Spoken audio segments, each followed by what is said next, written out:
hello दोस्तों यार मैं ডিউটিৰ আহি গা পা ধুইকে দৈ চিৰা খাব লৈছোঁ দৈ চিৰা লৈ লৈছোঁ এইটো এতিয়া আৰু এইফালে গুড় কাটি লওঁ আৰু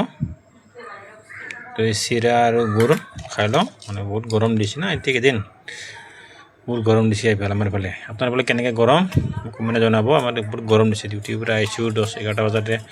গা পা ধুইছোঁ এতিয়া দুপৰীয়া ভালকৈ ভাত নাখাওঁ এতিয়া গৰম কাৰণে দৈ চিৰা খাই লওঁ আসলে ঠান্ডা পড়ে 2-3 মিনিট ভাত খাম আৰু বহুত গৰম দৈ চিৰা খাই লৈ অলপমান ঠান্ডা পৰিব আমাৰ দৈ চিৰা খাই লৈ খাই আছোঁ বহুত গৰম ডিউটিৰ পৰা কিবা ডিউটিৰ পৰা ডিউটি কৰি আহিছে ঘুমাব লাগে এতিয়া ঘুমাব নোৱাৰোঁ গৰমতে আৰু ভোক লগা নাই কাৰণে দৈ চিৰা অকণমান দৈ আছিলে অকণমান ওলাইকে আৰু দৈ চিৰা কৰি মিক্স কৰি খাই আছোঁ আৰু এতিয়া আৰু কি কৰিব উপায় নাই এতিয়া খাব লাগিব দৈ চিৰা খাই ৰেষ্ট কৰিকে আবেলি আৰু গৈছিলোঁ মই চাইকেল দোকানত মোৰ চাইকেলৰ চাকাটো মানে ৰিংটো বেকাই গৈছিলে বনাবৰ কাৰণে চাইকেল দোকানত এই মেকাৰে চাইকেলৰ ৰিংটো খুলি আছে চাকা ৰিংটো এইফালে ৰেঞ্জাৰ চাইকেল দেখা পালোঁ চালা ধুনীয়া মানে চাইকেল ল'ব লাগিব খুব মন আৰু চাইকেলটো আৰু এইফালে BS চাইকেলটো আছে নতুন এইটো আৰু নতুন আৰু মজা এইটো আৰু মই যিটো চলাই আছোঁ চাইকেল ৰেঞ্জাৰ ল'ব মন আছে আৰু ৰেঞ্জাৰ আৰু নতুন কাৰ এনেকুৱা কাৰ যেন কেতিয়া পাম মই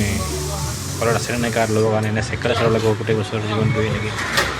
চাইকেলে মেকাৰে ঠিক ঠাক কৰি আহিলোঁ এয়া চাওক আগচকা ৰিংটো বদলি কৰি দিলে নতুন চকা হৈ গ'ল পুৰা চকা ৰিং পুৰা বদলি কৰিলে আৰু ৰিং ব্ৰেক বদলি কৰি দিলে আৰু চেইনটো বদলি কৰি দিছে চেইনটো বহুত বেয়া মানে বেয়া গৈছে তাত নাছিলে আৰু এক্সেলো বদলি কৰি দিলে এক্সেল আৰু এক্সেল বল গুটি বদলি কৰিলে আৰু এতিয়া পুৰা একদম ব্ৰেণ্ড চকাচক হৈ গৈছে এতিয়া চলাই পুৰা মজা লাগি আছে এতিয়া আৰু নতুন যেনেকৈ চলাই স্পেচিয়েল চলাইকে আকৌ মই আহিলোঁ খোৱা পানী ল'বৰ কাৰণে খোৱা পানী ল'বৰ কাৰণে গাড়ী ৰখি আছোঁ ৰাস্তালৈকে গাড়ীটো আহি পোৱা নাই ৰখি আছোঁ আৰু এনেকৈ আৰু ৰাস্তাতে আকৌ তো খোৱা চোৱা পানী লৈ আহি গ'লোঁ ৰুমলৈকে এইটো এটা বটল তো খুলি লৈ দুটা বটল আছিলে খোৱা পানী তো অকণমান ৰেষ্ট কৰিকে আকৌ মই গুচি গ'লোঁ গেছ চোলাৰ দোকানতে মোৰ গেছ মানে চোলাটো বেয়া আছিলে জুই নলাছিলে ডাঙৰ চাইড চোলাটোত তাকে ঠিক কৰিবলৈ আকৌ আহি গ'লোঁ আৰু দোকানতো মই ৱাছ কৰিব দিছিলোঁ দোকান কৰি নাই ৱাছ কৰিব নালাগে আপুনি তো নজেলটো এটা চেঞ্জ কৰি দিয়ে আৰু এইটো পুৰণা নজেলটো একদম জুইয়ে নোলায় এইটো সেইকাৰণে বাছ নতুন নজেল লগাই দিছোঁ আৰু এইটো ফিটিং কৰি আছে সি চেক কৰি আছে ফিটিং কৰি আহি গ'ল ঠিকে আহি গ'ল দিল্লী বজাৰ গুচি গ'লোঁ আৰু ঠিক কৰি চব্জি লৈ আহিলোঁ আৰু কল লৈ আহিলোঁ দিল্লী বজাৰৰ পৰা আহি ৰুমত আহি অলপ ৰেষ্ট কৰিকে কলটো খাব লৈছোঁ এই ফেনৰ হাৱা খাই এইফালে কল খাই আছোঁ মই আৰু ফেনৰ হাৱা খাই কল খাই আছোঁ গৰমত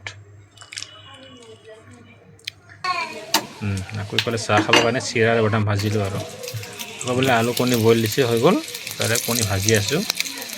আজি আলু কণী ফ্ৰাই আৰু এনেকৈ আৰু চব্জি নবনাই আৰু এনেকৈ ভাত খাব লাগে আলু কণী ভাজি হৈ গ'ল এনেকৈ ভাত খাব ৰাতিটো আৰু গৰমৰ কাৰণে আৰু চব্জি খাব মন নাই আৰু সেইটোৱে আৰু আজি ৰাতিটো খানা আলু কণী ভাজি মস্ত কালাৰ ভাল আছে না মস্ত কালাৰ আৰু একদম পুৰা ভাজি লৈছোঁ আৰু কালাৰটো যা একদম আৰু খাওঁ আৰু ৰাতিটো আৰু ইয়াৰ ৰেডি হৈ গ'ল মোক কণীটো আৰু বাছ খাওঁৱেই আৰু এতিয়া বাছ বস্তু ভিডিঅ'টো ভাল পালে লাইক কমেণ্ট শ্বেয়াৰ কৰিব আৰু ছাবস্ক্ৰাইব কৰিব আৰু